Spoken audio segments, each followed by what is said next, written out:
Hello and welcome to Prudent Media News. Top stories this hour. Consumer Redressal Commission judge resign amidst doubt. Gold ornaments worth ₹3 lakhs stolen at Vasantrao Lotlikar Jewellers.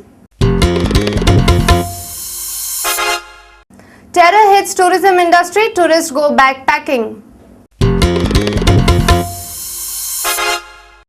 Why another industrial estate at Karmai when units in Khorli are still unoccupied? And stop cruelty to animals, PETA come to Goa with a message.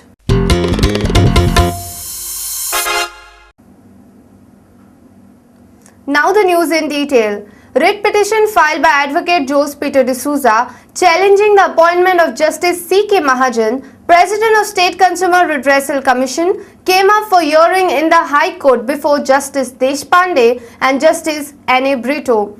Advocate General Subodh Kantak made a submission that the President had tendered his resignation, which was before the government, and sought time for instructions. The petition also seeks refund of an amount of ₹50,000 paid to the President as honorarium of 5 months despite him not putting a single day's work. Petition claimed that the appointment was not in conformity with the provisions of the Consumer Protection Act and as deserved to be quashed and set aside. Then finally I found out that his appointment was without the listing of a select committee, which is absolutely necessary under section 1 subsection 1A of section 16(1)(a) of the Consumer Protection Act, which the appointment of a president has to be done also through a select committee, not only of the 2 members but also that of the president. Now apparently what has happened in the appointment of the present incumbent, that is President Mr. Mahajan, they have gone by the old act before the amendment, where appointment of president was done only in consultation with the High Court, Chief Justice of the High Court, and there was no need of a select committee procedure. Now the act has been subsequently amended that even the president comes under, has to go through what is called as a select committee, and which was not done in this case, which I got on the right to information. So on that ground I have now challenged his appointment on a writ of quo warranto as to how is he sitting, and a direction from the government to squash that appointment. I have also asked for a refund of the amounts which have been paid to him where he has not put in a single day's work, because in my opinion, on the principle of no work no pay, that amounts will have to be refunded in order to claim 10,000. So I have asked only for a refund of those amounts wherein not a single working day has been put in. And when the matter came up in the court on yesterday, that is, AG made a submission across the bar that his resignation has been, the President has tendered his resignation, and in those circumstances it has been kept for next week. The issue is, so we will see next week what happens, because there is also the issue of the refund of the money. Advocate D'Souza claims that this is the first time he has made use of this RTI Act and finds in it a valuable weapon against all forms of government illegalities. Our reporter in Panji, Laukik Shilkar.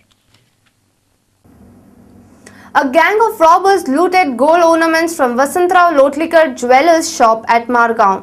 The goldsmith informed that the stolen ornaments were worth ₹3 lakhs. Our reporter at Margao, Samir Bhatt, gets you the details. As planned by the robbers, the gang entered Vasantrao Lotlikar Jewellers gold shop and asked to display the gold ornaments. 2 of them kept the owner busy in their talks while the rest fled away with the gold items. The owner, in a stressful state, informed that it was a loss of ₹3 lakhs. एक 2 जण south Indian type असले, white shirt घालून सामके एकदम घरात असे लांब केसाचे ते आयले आनी ते कितें ज्वेलरी कितें दाखय म्हणून सांगपाक, कानातली आनी अशें कितें ते चालू आसतना आनी 2 जण ताजे फाटल्यान आनी 2 जण आयले, म्हणजे एज अ डिफरंट कस्टमर म्हणून, आनी ताका असो उलोवपाक एंगेज केले आनी ते अशे भितरल्यान आयले म्हणजे फाटल्या अर्दान आणि 1-2 ट्रिप गेले त्यांनी. One of the smallest on world map and most visited tourist destination, Goa, is facing a pinch now because of terror attacks all over the country. Tourism is one of the highest revenue earners to the state, but now it's in recession stage. When we contacted chairman of TTAG, Ralph D'Souza, he highlighted some of the reasons behind the same. People lose jobs, they are losing jobs abroad, companies are closing. Secondly, the interest rates are high, so the EMI and mortgages have gone up, and the difference comes from holiday market. And the third reason is that the airline fares had gone up tremendously, and so was insurance. Even if the fares come down, insurance is pretty high now. Many nations have issued advisory against Goa, asking their citizens not to travel Goa. Travel advisory is issued by foreign offices, it always does, and advising their clients about the travel. Most of these advisories are pertaining to Bombay and India, but there are a few they have mentioned in Goa, that is one of Israel, from Israel, I'm told. Our reporter from Panji, Devidas Kamli.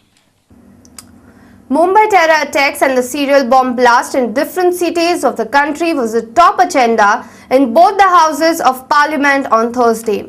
Presenting a united face, both the central government and the opposition led by Bharatiya Janata Party declared that the terror strikes are an act of war against India and the country will deal with it with an iron hand. Union Home Minister P. Chidambaram said a bill to set up a national investigative agency will be introduced in the present session of Parliament. Taking a tough stand in the wake of Mumbai terrorist attacks, India on Tuesday urged the UN Security Council to declare Jamaat-ud-Dawa, a front of the Pakistan-based Lashkar-e-Toiba, as terrorist outfit. Terrorist organization amending its entry on the already banned Lashkar to include the Jamaat, known to be a front for the group. The UNSC has placed sanctions against the Jamaat and 4 people, all belonging to the terror outfit Lashkar-e-Taiba. According to the UN statement, of the 4 leaders placed under sanctions, Hafiz Mohammad Saeed is the leader of the Lashkar-e-Taiba. Pakistan-born Zakir Rahman Lakhvi, the chief of operations, Haji Muhammad Ashraf, the chief of finance, and India-born Mahmoud Mohammad Ahmad Bazik, the financer for the group. He also served as its chief in Saudi Arabia. Sanctions include freeze on bank accounts and a travel ban. Ahmad, while intervening in the debate on terrorism in the Security Council, said the UN and international community must send a message to executor of terrorist attack and must be brought to the book. Bureau Report, Prudent Media. Intelligence regarding a suspected LET vessel attempting to infiltrate through the sea route was shared with the Director General Coast Guard and the Principal Director Naval Intelligence. The Coast Guard made a serious effort but was not successful. यह जो युद्ध है, जिसको हम कोई घटना ही मात्र नहीं मानते, हम युद्ध मानते हैं, उस युद्ध में सरकार और विपक्ष एक साथ है। उस युद्ध में सारा देश, कोई भी जाति हो, कोई भी संप्रदाय हो, कोई भी भाषा हो, किसी भी क्षेत्र का हो, कोई भी हो, सब एक हैं। Let's take a short break. Stay tuned.